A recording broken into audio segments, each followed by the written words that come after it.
This is Growthaholics.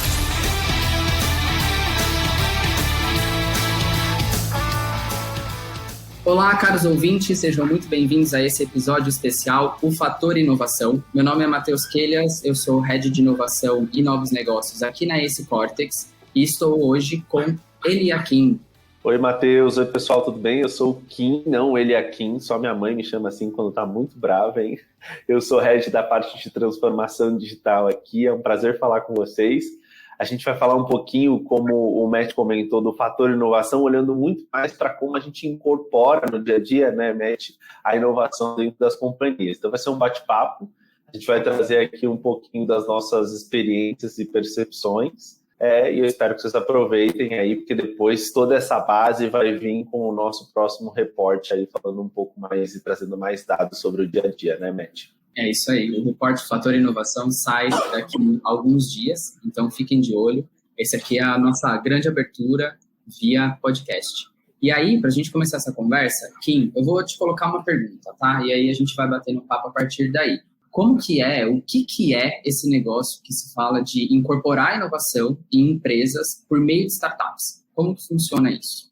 Bom, acho que a gente tem que voltar um pouquinho, né, Matt? Quando a gente olha hoje, até para os nossos clientes aqui no Cortex, né? A gente participa muito dessas interações com o board, com a diretoria dessas companhias e enxerga que muitas delas estão querendo entender a inovação, mas não sabem exatamente como ou o que fazer.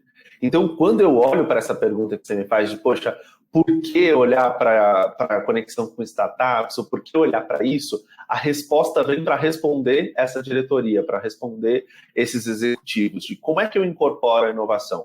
A startup, ou a aproximação desse meio, é o jeito mais fácil de responder esse como, porque vai te ajudar a pensar de uma forma diferente. A gente vê isso na prática, né, Matt? A gente vê que essas startups, quando elas se conectam, essas corporações, elas mudam o mindset dos colaboradores, mudam a forma como a companhia enxerga a inovação, mudam a forma como a companhia faz novos negócios no final do dia. Então, eu acho que assim, a resposta dessa pergunta é para responder a dúvida de como incrementar essa inovação no final do dia dentro da corporação. Essa é a minha visão, não sei o que você pensa, mas para mim eu acho que, é lógico, a gente pode aprofundar aqui de diversas formas no como, mas o porquê para mim é mais ou menos nessa linha. O que você acha? Eu estou contigo, eu acho que uma coisa importante a gente lembrar é que assim, inovação é o tipo de palavra que você põe tudo que você quiser dentro dessa palavra, né? E isso gera uma super confusão em por que eu vou fazer isso, para quê, né? Por qual motivo, o que vai me trazer de benefício, como que eu vou fazer isso. E lembrar que existem mecanismos para se fazer, né? Um deles é a gente falar, né, de como a gente traz startups para se relacionar com as companhias. Outros deles é como que eu me relaciono com outras grandes companhias, como que a gente vai, por exemplo, criar joint ventures conjuntas, como que a gente vai criar negócios dentro da própria companhia para colocar para fora, como que a gente transforma a nossa própria companhia e como que a gente traz do ecossistema para dentro, né? Como que eu trago das startups ou do ecossistema de inovação aberta, vamos dizer assim, para dentro. O que fazer, né, vai depender muito, como você falou, do qual é a estratégia da companhia ou para onde eu vou. Então, a gente precisa entender, basicamente, o que a gente vê muito, né, aqui nos clientes de Cortex, a gente vê muito nas grandes corporações do Brasil, daquelas que estão dando seus primeiros passos em inovação, ou aquelas que já estão lá no nível de ambidestria, né? Então, elas já têm ali muito bem consolidado, o que a gente quer atingir nos próximos anos, qual que é o objetivo, como que o nosso mercado está se transformando, qual que é a maturidade de inovação do nosso mercado. A partir daí, é determinar o que a gente quer fazer, né? Então, por que fazer isso? Por que eu tenho que entrar numa iniciativa A ou B? E aí, o como eu vou entrar nessa iniciativa.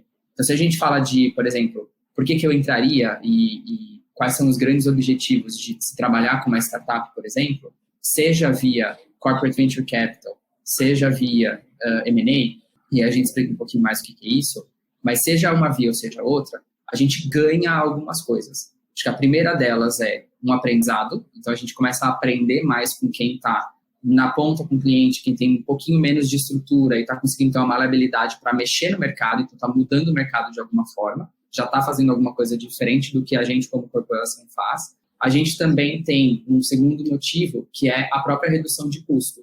Se eu tenho alguém no mercado que está fazendo num modelo diferente, é muito mais fácil, é muito mais rápido, né? Esse é o terceiro motivo, mas custa muito menos eu criar uma estrutura de inovação a partir de empresas já existentes, a partir de uma startup ou várias startups já existentes. E aí, se eu comparo com uma criação de um P&D, por exemplo, poxa, é muito mais barato, então, a gente seguir nesse formato. E o terceiro é a questão de tempo. Então, para implementar isso tudo, é muito mais rápido. A solução, ou ela já existe, ou ela só vai ser modificada, ou eu vou ter uma combinação, né, dessas soluções, da solução da empresa com a solução da startup. E isso tudo gera uma velocidade muito mais rápida de resposta ao mercado, dependendo do nível de maturidade que ele está. Então, o que fazer e por que trabalhar ali com startups nesse sentido, vai muito por aí. E aí a gente vê muitos desses formatos aí de aproximação com startups, vamos dizer assim, acontecendo aqui no Cortex, né, Kim? Você lembra de algum exemplo para contar para o pessoal? Primeiro, assim, só para fazer um parênteses aqui, eu gosto muito dessa tua frase, né? A palavra inovação, ela pode dizer muita coisa e não diz nada. A mesma coisa eu falo para a transformação digital, né? Você joga no Google, vai ser marketing digital. Você joga inovação, vai ser um monte de coisa. Mas no final do dia, eu gosto muito dessa tua referência de mindset, tempo e dinheiro, né? É o que a gente vai ganhar com isso tudo.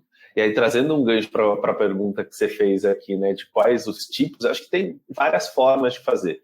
Mas eu acho que a gente começa por uma aceleração pega um pouco um gancho daquilo que você falou, né? Começa pela aceleração de projetos internos.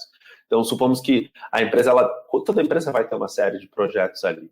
E essa aproximação pode acelerar o desenvolvimento, via uma POC, via uma aceleração de growth, alguma coisa desse tipo, que vai fazer com que essas iniciativas elas caminhem muito mais rápido, numa direção muito mais clara. Depois a gente tem os processos de incubação também, que você pode até complementar melhor depois, que é quando a gente só tem a ideia, mas a gente não tem nada sendo executado ainda. Então, é um pouco semelhante à aceleração, né, Matt? Mas ali a ideia está um pouco mais embrionária. Geralmente aqui, eu não sei se você concorda comigo, mas as empresas têm muito, muito problema para começar na incubação. Tem muitas ideias, mas é difícil de dar aquele start, sabe? Porque não sabe por onde começar, porque não tem braço dedicado, porque não tem estrutura de inovação como um todo. E aí depois, se você quiser, eu gostaria que você comentasse um pouco sobre isso. Ainda como ferramenta, a gente tem a parte de CVC, e aí, de novo, elas vão se conectando. Porque, por exemplo, quando a gente está falando de aceleração e está falando de POC, a gente vai entrar um pouquinho na camada de CVC, né? Na camada do relacionamento, por si só, das startups com essas iniciativas e com a corporação como um todo. A gente tem uma etapa maior e mais robusta do CVC, que é o M&A, né? Que é a compra dessas startups, é o Merge and Acquisitions ali, onde a gente vai trazer essas startups para dentro de casa, para, de novo, acelerar nossos projetos atuais, então olha a conexão, ou ajudar em um projeto que estava previamente incubado. Além disso, acho que uma camada acima aqui de todas essas estruturas, então da aceleração, incubação, CVC, M&A, a gente tem o hub de inovação como um todo, que é quando a empresa vai criar a sua estrutura para criar uma diversidade de projetos e metrificar eles de uma forma clara para a gente ter, de fato, um portfólio de projetos. O hub eu considero muito quando a gente olha para a empresa ambidestra, né? É aquela empresa que já chegou num nível onde ela tem o seu core bem estruturado, mas todas essas outras iniciativas também estão andando e vão trazer para essa companhia o que a gente vai chamar de future business, né? Próximo novo modelo de negócio dessa companhia. E ainda, olhando para isso tudo, a gente tem as nossas chamadas abertas, a gente tem a parte de eficiência, como você bem citou, a gente tem a parte de definição da estratégia, de um plano bem claro de inovação, a gente tem a parte de inclusão da tecnologia dentro dessas estruturas e a gente tem a parte de transformação cultural. Acho que tudo isso são ferramentas que vão garantir essa aproximação com as startups e garantir essa mudança da corporação como um todo. Faz sentido, Matt? Faz todo sentido. Inclusive, toda essa parte de incubação, de aceleração, de mudança de cultura e etc., são próximos episódios, então fiquem ligados. Mas quando a gente fala sobre o próprio relacionamento com as startups, a gente ouve muito falar alguns termos, né? Primeiro termo, inovação aberta. O que é inovação aberta? Eu vou me conectar com o ecossistema todo e esse ecossistema eu vou falar com a minha companhia. Mas como vai ser esse contato? Quem são os agentes que a gente precisa e a gente quer? Se eu sou uma empresa, por exemplo, que não está pautada em P&D, faz sentido eu ter uma inovação aberta com uma universidade que faz estudos XYZ, técnicos de mestrados e doutorados que estão participando de uma nova tecnologia em específico? Faz sentido? Ou se eu sou uma empresa já pautada mais em engenharia, por exemplo, faz sentido que eu tenha? Aí, talvez sim. Então, a gente tem que entender o porquê que a gente está fazendo as coisas. E aí, se a gente falar dessa inovação aberta, como que eu trago essas startups para trabalhar junto comigo? E aí foi o que você citou, né? Eu tenho desde chamada aberta para a startup vir e ajudar a gente a resolver problemas. Eu tenho aproximações mais estratégicas que são pautadas na criação de negócios para poder entrar em uma parte de mercado que talvez a gente não tenha conseguido explorar até o momento e tem alguém que está conseguindo entrar nesse mercado de alguma forma, né? E o terceiro ponto é o que você falou, né? A eficiência mesmo, como eu consigo fazer uma entrada de startups para me ajudar a modificar o meu dentro para dentro. No fim das contas, se a gente olha do lado da startup ou do lado da companhia, essa junção, ela pode ter múltiplos fins, né? Então, ela pode ser, eu quero resolver um problema interno para fazer uma digitalização de processos e eu vou contratar uma startup que faz isso como fornecedor. Esse é um primeiro formato. É o formato talvez mais simples, né? Em que a gente pega um fornecedor mesmo, mas ele é uma startup de tecnologia. Quando a gente fala de uma POC, e aí POC, para ficar claro, chama Proof of Concept, é uma prova de conceito. Nada mais é do que você trazer e fazer um teste de conceito daquela startup dentro da tua operação ou dentro de uma criação de um novo negócio. É um tempo de teste. E aí, obviamente, a gente determina, né, dentro da companhia, a gente determina, junto com a startup, o que é o escopo desse teste, como ele vai acontecer, se a gente vai ter time dedicado para isso, se precisa, se a startup já vai ficar dedicada para, e o processo de POC, ele é anterior a algo um pouco mais complexo e robusto, seja ele uma mudança completa de processos, seja ele uma implementação de um processo novo que a gente não sabe muito bem como fazer. Então, não é uma mera digitalização ou eficiência operacional de algo que a gente conhece muito bem, e sim uma processualização de alguma coisa que a gente não conhece. Quando a gente já fala de outros, programa piloto, por exemplo, projeto piloto, o piloto ele já é pautado numa transformação. Então, ou ele vai para uma linha de o que pode ser um novo negócio que a gente cria em conjunto, e aí ele vira um programa piloto um projeto piloto entre a startup e a companhia, não está dentro do business principal, não está dentro do modelo de negócio principal de nenhum dos dois. Ou, normalmente, eu tenho uma transferência de tecnologia de um junto com a penetração de mercado do outro para criar um novo produto, e por aí vai, tá? Então, é meio que essa a ideia. Ou a gente pode estar falando de movimentos um pouco maiores em termos de eu, empresa, quero entrar no futuro do meu mercado, não necessariamente eu quero gerir isso tudo, mas eu preciso ter um portfólio de investimentos. O que é portfólio de investimento? Na pessoa física, se você hoje que está ouvindo a gente aí investe, você vai pegar e vai colocar tudo dentro de um investimento só? Não, você vai pegar e vai diversificar. Você tem investimentos de menor risco e investimentos de maior risco. É a mesma ideia. Então, quando a gente olha para um portfólio de investimento, seja de projetos internos, de startups, etc., a gente olha para um portfólio de projetos, no mesmo formato. Então, menos risco, mais risco. E aí eu posso dizer, eu quero entrar em âmbitos de mercado, que são o futuro do meu mercado, que não estão dentro do meu business atual, não estão dentro do meu modelo de negócio atual, via essas startups, sem fazer muita coisa com elas, só investindo e ajudando essa startup com acesso ao mercado, esse tipo de coisa. Então, é um processo um pouco mais de facilitação para que essa startup cresça e a gente tem uma participação nela. Isso é o que a gente chama, né, de CVC, Corporate Venture Capital. É como que as empresas investem em startups, é esse Venture Capital que a gente fala tanto. E, por fim, aí vem aquilo que é muito mais robusto, que é uma aquisição ou uma fusão. E aí é um M&A. Então, Merger and Acquisition, fusão e aquisição, significa que a gente vai comprar essa startup de alguma forma, e aí ela pode ter dois grandes objetivos. Ou eu estou comprando a operação completa, e eu quero que essa operação continue rodando. Empresas que fazem isso, por exemplo, Localweb é uma empresa que faz isso, que compra startups para ajudar a crescer, mas não necessariamente incorpora na sua estrutura, né, dependendo da startup. Ou eu posso comprar para incorporar na minha estrutura. Aí são os famosos acqui-hire, que você está contratando um empreendedor, basicamente o time, né, é o famoso transferência de tecnologia, então você compra a tecnologia, né, junto com a empresa e vem a tecnologia que você precisa. Então tem vários mecanismos para a gente fazer esse tipo de aproximação junto com as startups. E aí, essa própria entrada, ela vai depender do como fazer. E aí, Kim, você comentou um pouquinho da questão de hub, os hubs de inovação, quando a gente fala dessas empresas mais ambidestras. Eu queria que você comentasse um pouco sobre isso e como que startups está correlacionado nesse sentido.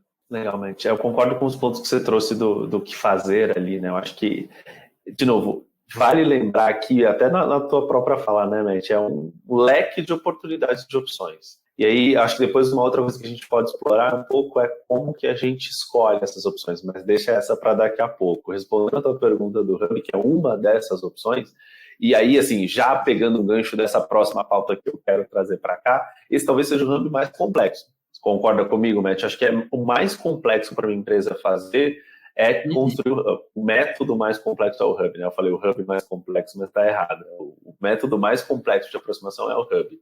Porque o Hub ele vai delimitar, de fato, vai criar uma nova estrutura que não é uma estrutura de inovação simples, não é a diretoria de inovação que a gente tem comumente. É uma estrutura, de fato, que vai funcionar, entre grandes aspas aqui, como um grande fundo. Então, basicamente, a gente vai ter dinheiro de investimento, a gente vai ter uma tese de investimento, a gente vai ter uma série de iniciativas. Essa estrutura ela vai ter uma autogestão, né, uma própria gestão ali desse portfólio, que vai olhar para essas iniciativas com base naquela tese que está sendo construída. Então, você falou da Local Web, né? Se a gente olha um pouco do que a Local Web faz, ela está muito próxima ao hub de inovação. Porque são empresas que ela não está olhando para internalizar, mas sim para criar esses negócios que podem em algum momento ser internalizados ou fazer parte desse conglomerado do core, mas que no momento onde eles estão sendo olhados muito mais como hub. E aí, como é que a gente faz isso no final do dia? Bom, para começar, você começa muito definindo quais são as suas teses. Aonde eu quero estar e por que eu quero estar. Para isso, a gente tem que entender quais são os fatores internos da companhia. Então, olhando para fatores internos, a gente vai olhar duas coisas em geral. Meu readiness, o quão pronto eu estou para esse tipo de tendência ou para esse tipo de solução, e a minha estratégia. De fato, esse tipo de iniciativa, ele impacta na minha estratégia de futuro? Então, poxa, a Magalu investindo em health, com certeza existe alguma coisa por trás, estrategicamente, para que ela faça esse movimento. Essa mesma estratégia vai servir para Gerdau, por exemplo? Não necessariamente. Isso tudo vai ser os executivos que vão olhar. Então, os dois primeiros fatores que são internos é o readiness, o quão preparado eu estou em termos de estratégia. Porque eu posso ter uma boa estratégia clara e que faça sentido investir em uma série de territórios ali no final do dia, mas eu não esteja pronto para isso. E aí eu vou criar aquele senso de, poxa, não conseguimos, lá vamos nós de novo pelo buraco, não funciona de novo. Os outros dois fatores que a gente vai olhar para definir esse grupo de teses, e aí eles são externos, é timing. Então, não adianta nada eu olhar para o mercado e falar, poxa, essa tendência é incrível, mas o timing de mercado, ou eu estou muito atrasado, e aí eu vou ter que investir muito dinheiro, ou ele está tão incipiente que eu ainda não tenho certeza. Então, essas duas coisas precisam ser olhadas. Eu posso atacar esse mercado em qualquer um desses cenários? Posso, né, Matt? A gente pode atacar tanto naquilo que está mais maduro quanto naquilo que está mais incipiente. Mas aí eu vou mudar o como. Depois você explora um pouquinho mais desse formato. Porque, eu vou ter que, de fato, comprar. Eu tenho que me atrelar a alguém. Você está muito maduro, se eu começar do zero, não adianta. Eu já estou para trás. Eu perdi o tempo, eu perdi o time. E o outro é o tamanho do mercado. Então, olhando para o mercado, a gente vai ter ou o famoso TAM Samson, né, o tamanho de mercado como um todo, o valor daquele mercado, ou as taxas de crescimento, que é o KGR, por exemplo. Então, o quanto esse mercado está crescendo. Olhando esses 4 fatores, eu tenho o que a gente vai chamar de tese, ou o meu direcional. Para onde eu vou e o porquê que eu vou fazer. Isso começa a startar o hub.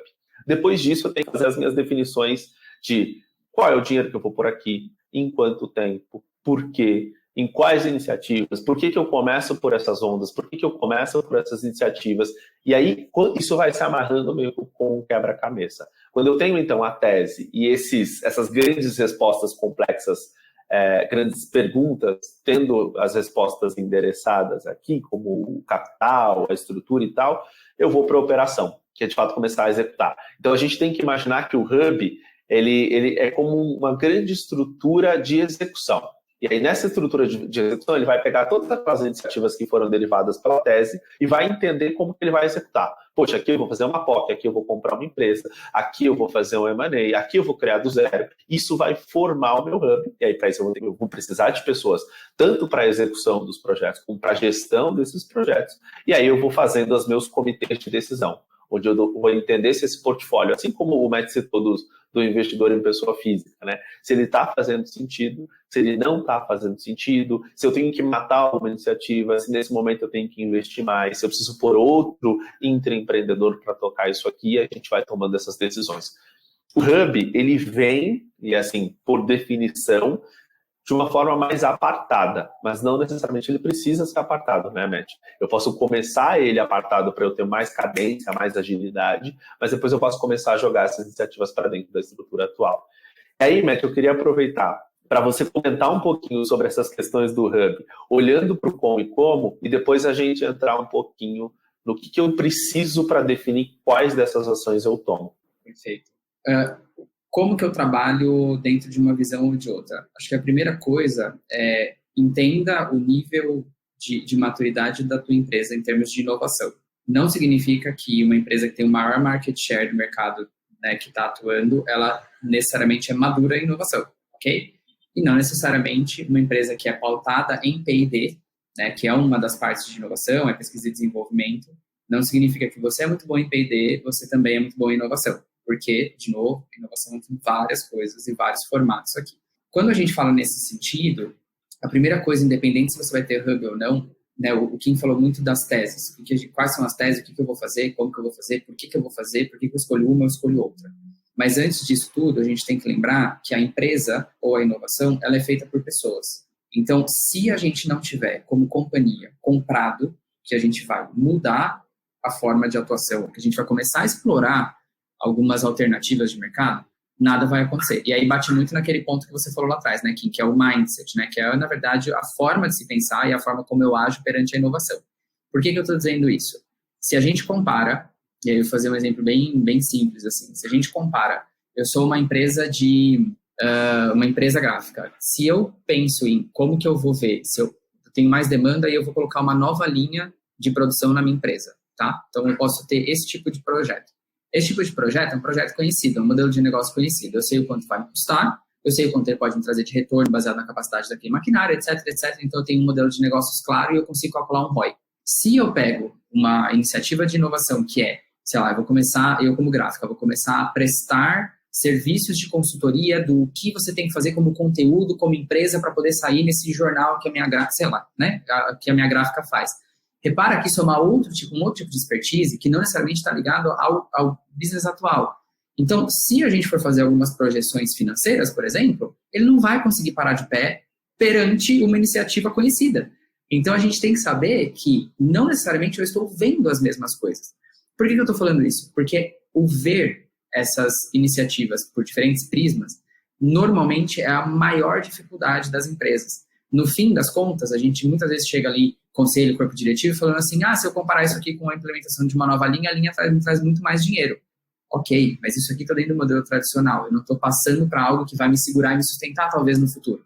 Então a gente tem que saber o que a gente está investindo, por que está investindo e trabalhar nesse mindset, trabalhar justamente no pensamento das pessoas que estão ali e ter essa liderança comprada, tá? E aqui só dando uma pincelada sobre essa parte de transformação de mindset e cultura de inovação. Uma vez que a gente determina quais são essas teses baseado nesses fatores que o Kim comentou, e isso, gente, é o ouro, tá? Quais são os fatores que vão definir se eu vou para uma tese ou outra, tá? Para não criar uma tese mirabolante, totalmente nada a ver com o futuro, ou totalmente utópica, né? Então, a gente olhando para esses fatores, a gente consegue tangibilizar o futuro. Então, algo intangível a gente tenta tangibilizar para agora. E aí, basicamente, tem 4 modelos de atuação, se a gente pensar bem. Sendo que 2 deles são pautados em desenvolvimento interno e 2 deles são pautados em desenvolvimento externo. Então, quando a gente fala de desenvolvimento externo, é como que eu invisto em startups ou trago isso para dentro do meu jogo, que a gente já conversou um pouquinho sobre, ou como eu faço um M&A, e aí internamente é como que eu crio dentro pela empresa, né, dentro da empresa para fora. Então, eu tenho expertise, eu conheço o mercado, eu tenho que entender a forma de trabalhar e qual que é a solução, mas eu já tenho essa expertise aqui e eu consigo lançar um novo negócio no mercado, ou se eu preciso de uma combinação de expertises com outras empresas, e aí fazer uma joint venture, uma empresa nova a partir dessas empresas. O que vai determinar se eu vou para uma ou para outra, né? Algumas coisas. O Kim falou readiness, falou timing, falou unfair advantage. A questão de tempo, de timing, né? Tempo de mercado, vamos dizer assim, a gente vai desde o mercado incipiente até o mercado já muito maduro em saturação. Uma coisa é melhor do que a outra? Vou entrar então no incipiente porque não tem ninguém? Ou eu vou no maduro porque já tem um modelo de negócio conhecido? Não tem melhor ou pior. Existem mecanismos diferentes para cada um deles. Pensar que no mercado maduro, a gente tem muito mais empresas trabalhando, já existe um pool de startups dentro do país ou dentro da tua geografia, né, trabalhando nisso tudo, e, obviamente, você pode alavancar o que a gente estava falando aqui, que é diminuir custo, aumentar a velocidade, trabalhando com essas empresas, então trabalhando com esses parceiros. Quando eu estou no mercado mais incipiente, em que não existe uma solução já plausível no mercado, a gente ainda está tentando entender esse mercado, e aí eu tenho que construir, mas eu sei que isso aqui é algo que pode trazer meus próximos 10% de faturamento no futuro, ou seja, é algo que realmente vai fazer uma modificação dentro da minha companhia, aí a gente cria internamente. Então, a gente começa a construir, porque a gente vai estar no mesmo timing de mercado de validação. Só que como a gente está dentro de uma companhia, ou como a gente está criando isso dentro da companhia, a gente tem muito mais alavancas competitivas aqui que vão permitir que a gente tenha esse famoso unfair advantage, né? A vantagem injusta, vamos dizer assim. Mas, na verdade, explorando as alavancas dentro de uma companhia. E aí, quando a gente puxa para justamente eu trazer o momento desse mercado, né? Qual que é o formato que eu vou atuar, eu também preciso entender se eu vou trabalhar com startups nesse sentido, qual que é o momento de vida dessas startups. Então, não só a maturidade delas, mas qual é o objetivo dessa startup no futuro. Porque existem startups, por exemplo, que não querem ser compradas por outras empresas, e a gente tem que lidar com isso, né? Então, você vai pegar um Airbnb, por exemplo, o Airbnb não tem nenhum tipo de motivação para ser comprada por outra empresa. O Nubank, antes de abrir seu IPO, também não tinha nenhum tipo de indicação de que estaria aberto a ser comprado por outra empresa. Então, a gente também tem que saber quais são os grandes objetivos da companhia, né, da startup. E, obviamente, entender se é aquela startup que faz sentido, não só em termos de tecnologia e de pessoas, né, tipo, tecnicamente falando, ela é viável para ser incorporada, mas também, né, pensando em termos de cultura. O que a gente quer fazer com ela? Porque o que a gente chama de PMI, o Post-Merge Integration, por exemplo, quando a gente vai integrar uma startup na nossa estrutura, normalmente é onde dá problema muito grande, porque a gente tem culturas completamente diferentes. E aí, obviamente, pode ter bastante problema. Eu acho que para ir amarrando para o nosso final, o dado interessante para a gente fechar aqui, né, no nosso ACE Innovation Survey de 2021, 68% das empresas responderam que tem algum tipo de relacionamento com as startups. Mas eu acho que o que a gente tem que focar aqui agora, né, então esses 68% provavelmente já estão carecas de saber um pouco do que a gente falou e o que vem pelo reporte por aí. Mas e para os outros 32%?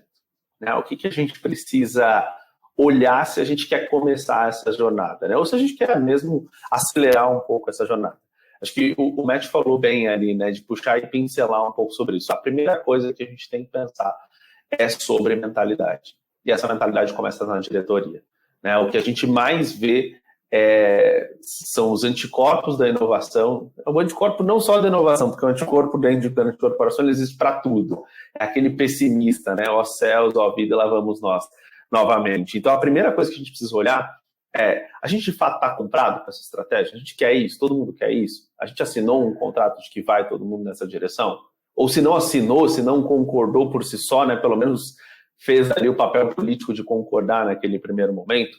E aí, isso diferente do que muita gente fala, eu acredito muito que começa pela liderança máxima, começa pelo CEO e pela diretoria. Ou eu tenho uma liderança comprada, que entende esse norte de conexão com a startup, ou eu não tenho uma estratégia de inovação. Dificilmente você vai conseguir qualquer outra coisa. Então, a primeira coisa para mim é essa liderança, ela entender o papel dela, ela construir as teses que a gente comentou agora há pouco. Então, é ela quem vai falar para onde vai, porque ela é dona da estratégia, e ela estar comprada e de acordo com essa direção. Você comentou, né, do PMI, da pós-integração dessas startups. O maior problema geralmente está na diretoria mal alinhada, que ou tem uma ansiedade por fazer e não se organiza, ou se decepciona porque não entendeu qual era o processo. Simplesmente foi lá fazer por fazer ou por estar na mídia como um todo. Então, para mim, o primeiro fator é ou a liderança está alinhada ou não tem conexão com a startup, ou não tem nem inovação e nem outros projetos também, vai dar problema em várias outras áreas. Então, para mim, esse é o primeiro ponto, que é pouco falado, mas que muita empresa é o que a gente mais vê. Depois dessa camada, eu acho que tem o aculturamento geral da companhia. Você citou o ponto da cultura sendo mais complexo, né, Matt? Depois eu queria que você até me complementasse. Quando a gente olha no nível estratégico da diretoria, beleza, se a gente conseguir alinhar, eu ainda tenho 2 níveis abaixo, que são quem vão ser impactados por essa integração, que é o nível tático e o nível operacional. Ali eu preciso também do aculturamento dessas pessoas, eu preciso que elas entendam o movimento, que elas não se sintam ameaçadas, que é o que pode acontecer muitas vezes, e que a gente tenha uma rede de amparo para essa estrutura não ser extremamente abalada. Senão, de novo, a gente vai fagocitar essa startup o mais rápido possível e a gente não vai integrar a nossa estrutura e provavelmente isso vai ser muito doloroso para ambos os lados. Então, na minha perspectiva, para essas 32% aí que estão pensando em se relacionar, e até para os 68% ali que já estão se relacionando, olhar para um alinhamento grande da diretoria, de fato e verdadeiro, que é muito raro, e depois um aculturamento dos níveis táticos operacionais. E aí, Matt, eu queria saber de você, quais as outras dicas que você dá para quem quer começar esse relacionamento, ou para quem está nesse relacionamento e ainda está tendo dificuldades? Boa. Acho que algumas dicas aqui do que é essencial, e aí muito mais construindo nisso que o Kim falou, porque é realmente ali que está onde podem acontecer os problemas. De novo, né? Empresas são feitas por pessoas. No fim das contas, é isso. Tecnicamente falando, a gente consegue fazer qualquer coisa. Mas ali, culturalmente falando e pessoalmente falando, a gente está disposto ou não a fazer alguma coisa. Então, a gente tem que tomar bastante cuidado com essa questão de cultura. Claro que se, por exemplo, eu estou começando, tá? Eu sou uma empresa que está começando, quer se relacionar com uma startup, ou eu já tenho um certo nível de maturidade da inovação, mas eu quero ampliar, né, esse meu leque de relacionamento com startups. Qual é a ideia? Né? O que vocês podem fazer? A primeira coisa é entender se vocês já têm, por exemplo, dentro da estratégia, separado um valor, um budget, né, um orçamento, para poder fazer isso acontecer. Não, eu não tenho. Ótimo. Então, começa a angariar. Começa a entender quais são as grandes áreas da empresa que podem ser impactadas pelo trabalho de relacionamento com startups e começa a angariar esses valores para algo um pouco mais rápido, para começar. Depois, uma vez visto algum primeiro resultado, dá para começar a criar esse orçamento específico para trabalhar isso um pouco mais para frente. Mas, inicialmente, começa por uma. Entende, né, qual é o maior problema ou o problema latente que a gente tem. E não precisa ser, assim, o problema mais complexo da organização. Não precisa. Pode ser um problema, às vezes, muito simples, porém que garanta que a gente tenha o ganho rápido. Um quick win, né? Algo rápido para a gente ganhar ali e conseguir comprovar se dá ou se não dá certo esse tipo de iniciativa dentro da nossa cultura. Então, eu estou falando do lado da empresa. Do lado da startup, se você é uma startup que vai querer se relacionar com uma companhia, entenda o porquê você está entrando ali, qual é o tipo de desafio que você está sendo colocado para resolver como empresa. Por quê? Porque, no fim das contas, a gente, como empreendedor, a gente também pode pensar em um monte de solução mirabolante. Ótimo, como que eu simplifico e eu ajudo essa corporação a chegar no resultado, sendo que eu vou chegar no resultado em conjunto, para que a gente possa evoluir em conjunto. Então, de um lado se abrir, do outro lado tentar restringir, no sentido de foco mesmo, para conseguir chegar num ponto comum, para fazer um primeiro teste. Fez o primeiro teste, comprovou, o negócio dá certo, bora fazer esse negócio um pouco mais robusto e a gente faz isso acontecer. Então, essa seria uma dica complementar aqui para quem quer começar ou para quem quer ampliar. Quero ampliar? Começa a puxar de outras áreas, começa a puxar diversos problemas da organização, comecem a afunilar quais são esses problemas que eu quero resolver e traz um portfólio de problemas para ser resolvido com startups. E aí, abre para que elas possam vir se relacionar com você, estejam prontos para isso, né, em termos de mentalidade, estejam abertos para isso. Ninguém está vindo para roubar o emprego de ninguém, vamos dizer assim, né? Então, basicamente se eu quero me relacionar, eu tenho que estar aberto a me relacionar. Se eu sou uma startup que quer se relacionar com uma corporação, eu também tenho que estar disposto a me relacionar com uma corporação que não é um relacionamento só com um ecossistema ou com outros empreendedores, é um relacionamento um pouco diferente, um pouco mais estruturado. Essas são as minhas dicas finais. Perfeito. E também eu queria reforçar aqui que o reporte do Fator Inovação, que vai olhar um pouco para essa pergunta de como incorporar a inovação na empresa por meio de startups, vai estar disponível aí ao longo dessa semana, com um pouquinho mais de dados técnicos, algumas coisas um pouco mais olhando para o como e para a execução no final do dia. E a gente espera que esse podcast tenha ajudado um pouquinho, provocado principalmente, eu acho que isso é o mais importante, e respondido algumas questões relevantes, né, Matt? Perfeito. E aí, gente, gostaram desse episódio? Maravilha, nos próximos dias o report está aí. Se vocês têm algum feedback, podem mandar para podcast@goace.vc, então é goace de vai ace, mas em inglês, .vc de Venture Capital. tá? E aí, obviamente, a gente está super aberto. Quero super agradecer, Kim, adorei o papo, a gente conversar um pouco. Muito bom. Obrigado aí por estarmos juntos nessa. Obrigado você, Matt. Obrigado, pessoal, por ouvir. E até a próxima aí, galera.